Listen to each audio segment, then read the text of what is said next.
Where there's brass, there's muck. And while the Industrial Revolution brought Britain wealth, it created filth. Coal and chemicals brought smogs that would make Los Angeles seem like an alpine meadow. Industrial Britain lived under a thin film of grime.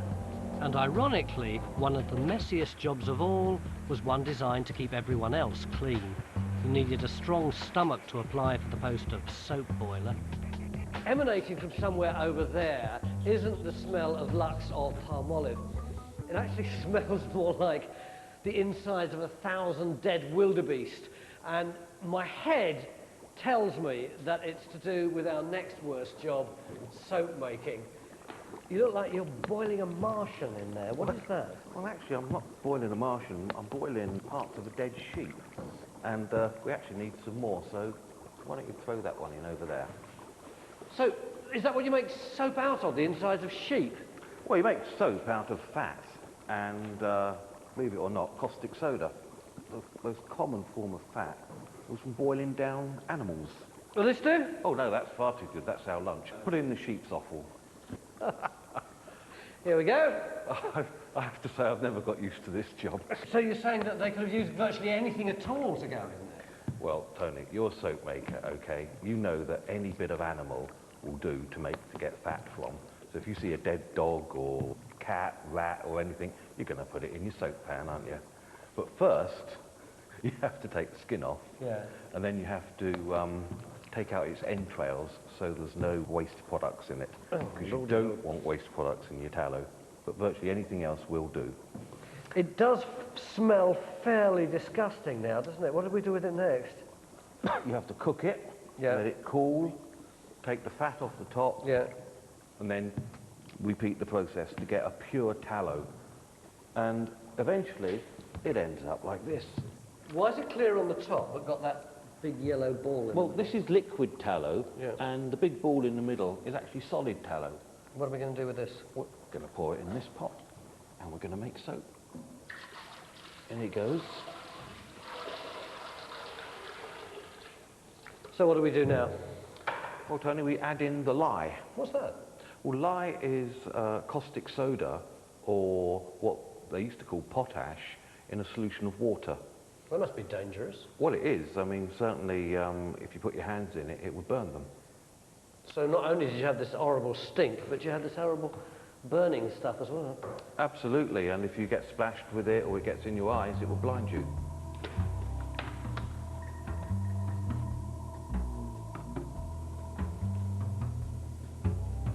Is this the caustic soda? That's it, Tony. Right. Cool, steady. Now, tell me when. I'll tell you when.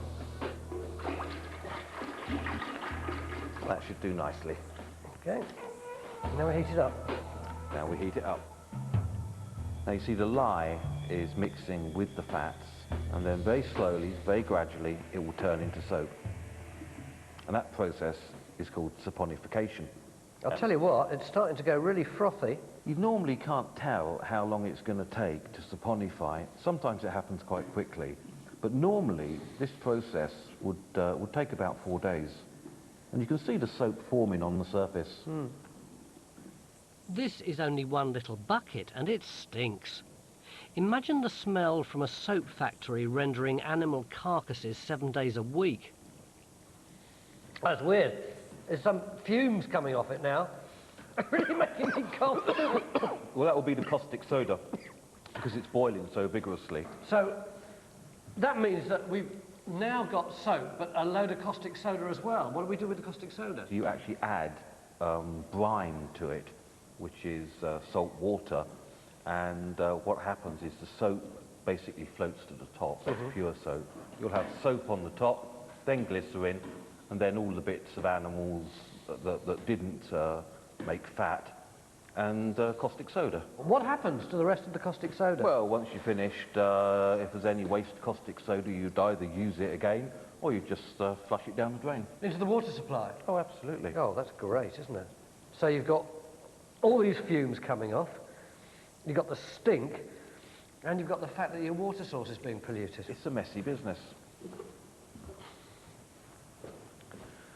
So, Tony, what we do is we pour the soap into a mould like this, and then we let it cool down, and then we take it out. This is the soap? Absolutely.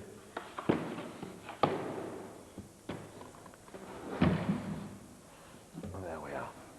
That's some travel, isn't it, from the bits and pieces of meat through to that? Do you want to try some? Yeah. There we are. Take a chunk of that. Now, it's not going to lather very well because there's no coconut oil in it. In the 18th century, soap was made from tallow, and tallow soap does not lather particularly well. Well, there's not that much lather here, but But it does the job. it's still got a bit of the old animal smell on it, hasn't Yes, it? it has.